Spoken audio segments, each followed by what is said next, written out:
Hello and welcome to the Flipped Classroom. This first video is one of three in a series of videos titled Introduction to Tim Kettlar's Flipped Classroom. In this particular video, we'll be going over three things. First, I'll talk about how the Flipped Classroom flips the traditional class format. Second, I'll talk about how the Flipped Classroom involves flipping the hierarchy of learning objectives. And then finally, I'll wrap up the video by talking about something called the Flipped Mastery Classroom. A flipped classroom flips the traditional class format. The traditional class format involves a lecturer providing course content to students who sit in the lecture hall listening and taking notes. This is a very passive environment for students. Students then become actively engaged with the material when they go home, studying their class notes or doing homework. In the flipped classroom, this is all flipped. Rather than getting a lecture in the lecture hall, students watch the lecture as a video available online, watching the video lecture with their friends or alone on their own laptop or other digital device. Then students come the next day to class where they work alongside the professor doing what would be considered homework, assignments where they're asked to apply what they've learned in the lectures they watched online. In this manner, the flipped classroom flips the traditional lecture, which is done in class in a traditional classroom, it's now done online, and flips the homework or application of the lecture material by having students do this actually in class under the guidance of their instructor. So the flipped classroom flips the format of the traditional class. In the traditional class, the instructor is considered the sage on the stage. In the flipped classroom, the instructor is not the sage on the stage. The instructor is the guide by your side, helping you apply what you've learned from the lectures and readings that you've studied outside of class. Second, the flipped classroom involves flipping the hierarchy of learning objectives. Benjamin Bloom developed a taxonomy of learning objectives that was an attempt to describe how students learn. In this diagram, you see a revised version of Bloom's taxonomy. Here you see a revised version of Bloom's taxonomy in which one of the foundational objectives of learning is remembering. Only after students remember, that is, they can recall relevant knowledge from long-term memory, can they understand or make sense of what has been learned.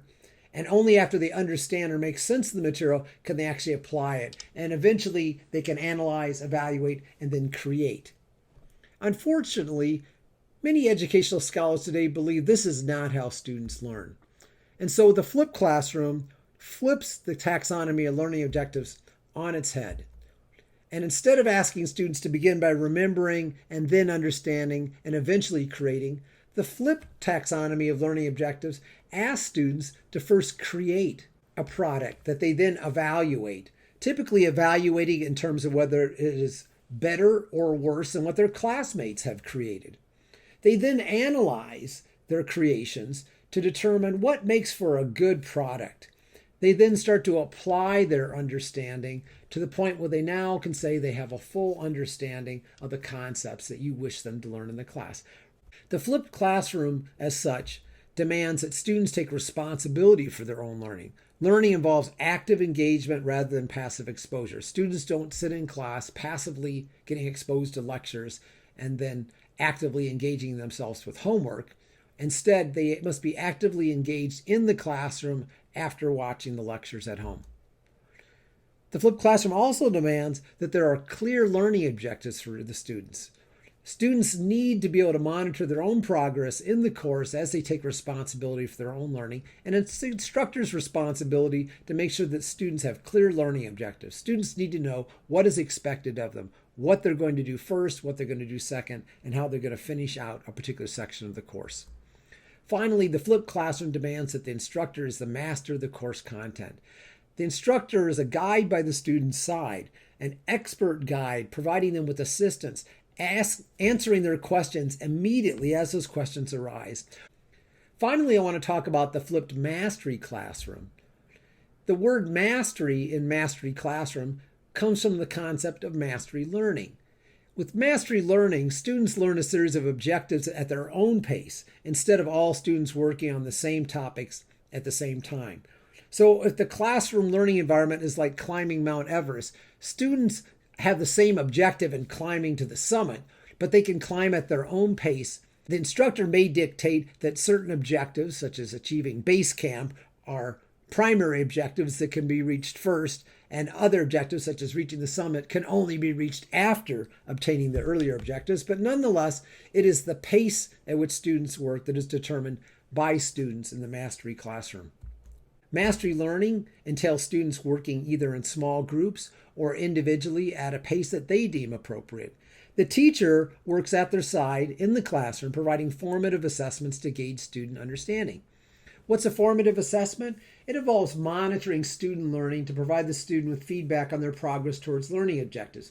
You can think of formative assessments as low-stake feedback that the instructor gives to students, in the same sense that a mountain guide might tell you whether you're on the right track, whether you're moving too fast or too slow.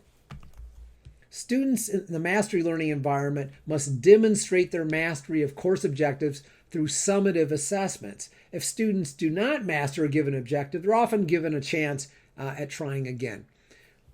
What is a summative assessment? A summative assessment is an evaluation of student learning in which the student's progress is compared to some standard or benchmark. These are typically high-stake assessments that are assigned a grade. But in a mastery classroom, a student may receive many formative assessments, informal feedback, long before they engage in their first summative assessment, in which they're actually assessed in a manner that will assign them a grade for their understanding of the course material in that portion of the course. So in summary, the flipped classroom flips the traditional class format. Lectures are not done in class, they're viewed outside of the class, typically in video format. Homework is not done at home, it's done in the classroom, where the instructor can serve as an expert guide, assisting the students and their classmates in developing a fuller, richer understanding of the course material. The flipped classroom also flips the traditional hierarchy of learning objectives. Rather than asking students to first remember facts and ideas and then try to later create something by applying their knowledge, the flipped classroom often asks students to begin creating from day one, to begin evaluating what they've created, analyze their evaluations of what they've created, what makes something good or bad, and then to develop a fuller understanding. In the flipped classroom, students take responsibility for their own learning, and this environment requires clear learning objectives for the students. Finally, the instructor must be a master of the course content, serving as an expert guide available to answer students' questions and guide them to ever higher levels of knowledge. Thank you for watching this video. This has been the first video in a series of 3 videos titled Introduction to Tim Ketelar's Flipped Classroom. For further information, please consult the resources outlined here.